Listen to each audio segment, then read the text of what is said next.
Good? Good. Okay, just before we begin, just a quick bit of introduction. My name is Adele. I'm a dietitian with a Master's in Nutrition and Dietetics from the University of Sydney. I'm also an athlete myself. I used to be a competitive runner a few years ago. One of my achievements would be the silver medal at the Standard Chartered KL Marathon in 2014. So yeah, at Nutrition Track, we work with a wide range of individuals covering general health, fat loss, and of course athletes as well. So this topic is something that is very, very close to my heart, which is performance and nutrition. So we will jump straight in. Now, this session is meant to be fun and interactive. So if I ask you a question, I expect some answers. And of course, please feel free to ask me questions as well. Okay, so when it comes to athletes and food, what is the main thing that we want to get out of food? Yes, I heard it. Someone said energy. Okay?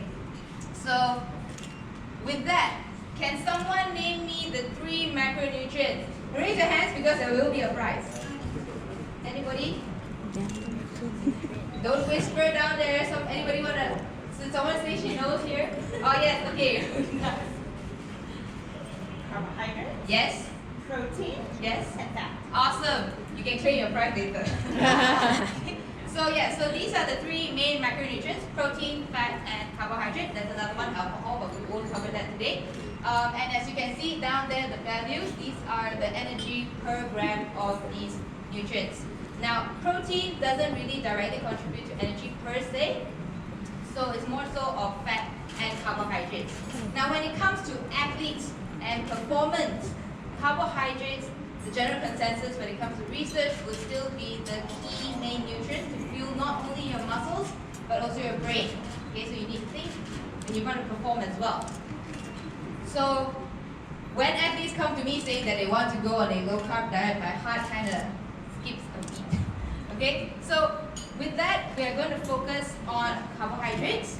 Now, carbohydrates are a very, very wide group covering things like rice, potatoes, noodles, pasta, bread as well.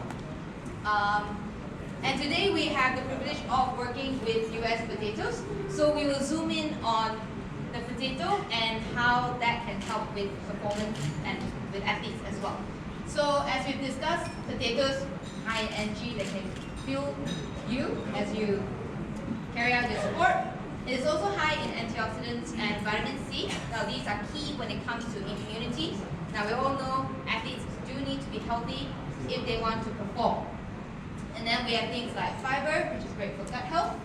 And also vitamin B6 is basically a cofactor of enzymes, and also it helps to unlock the energy in carbohydrates. And then we have potassium. It's a very important electrolyte and help with fluid balance as well as things like your heart, your nervous system, and and your muscles as well. Very, very important. Most of the time when we come to food and athletes, we will think of it in terms of energy, as we discussed just now, right? Energy, because we do need to fuel our activity. Okay? So, but there are a lot of other non-energy contributing things in food that we do need to be aware of, which is why I want to point towards this thing called resistant starch. It does not contribute directly to energy, so starch is a carbohydrate.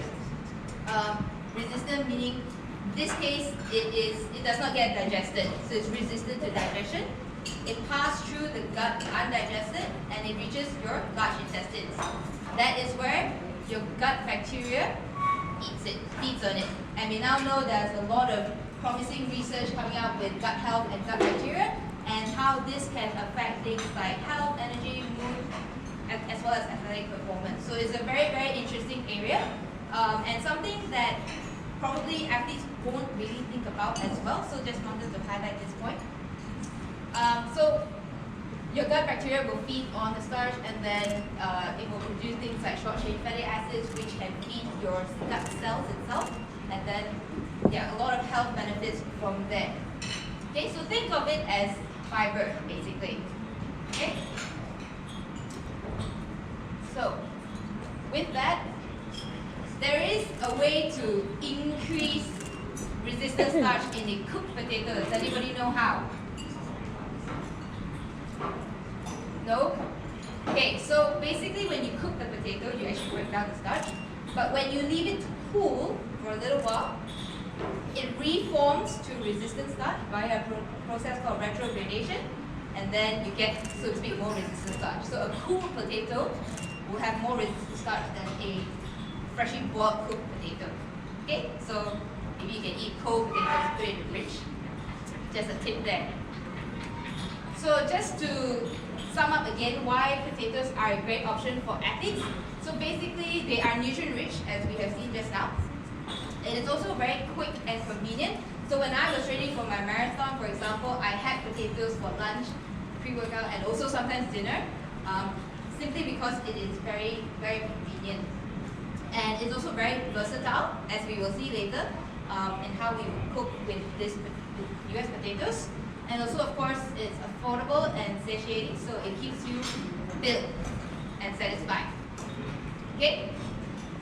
So when it comes to roughly how much carbohydrates we need in a day, now this will vary from different individuals, depends on your activity levels and preference.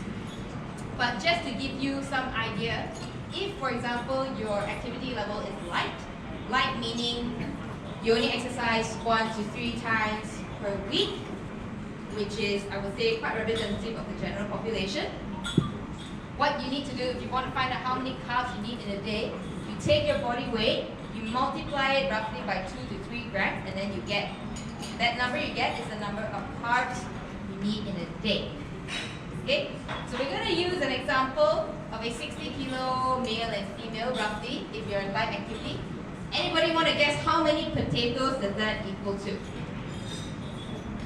There will be a prize. No one wants to guess? Sorry, does someone say what? No? Okay, so basically it's roughly about 6 potatoes. Okay? In terms of carbs, yeah? Now, if we're looking at a high-performing athlete, for example, high-performing meaning you're in an endurance program, you're training for about 1 to 3 hours daily, your intake goes up. So previously light activity was 2 to 3 grams. This one is about 6 to 10 grams. And when we look at in terms of potatoes, that will roughly be equivalent to about 18 potatoes. Okay, so this is high-performing athlete. I can see the difference here. Okay? So, just before we step into our cooking demonstration, does anybody know who this is? Kipchoge. Okay? He's one of the greatest long-distance athletes that we ever have. Recently, just a few weeks ago, he broke the 2-hour barrier when it comes to the marathon distance. Marathon distance is 42.195 kilometers, for those of you who don't know. And the 2-hour barrier has always been something that's unattainable. And he managed to do that just a few weeks ago. Okay? And when I looked into his diet, fun fact, it did have quite a bit of potatoes and corn. Okay? If you are interested, you should just go and watch his video.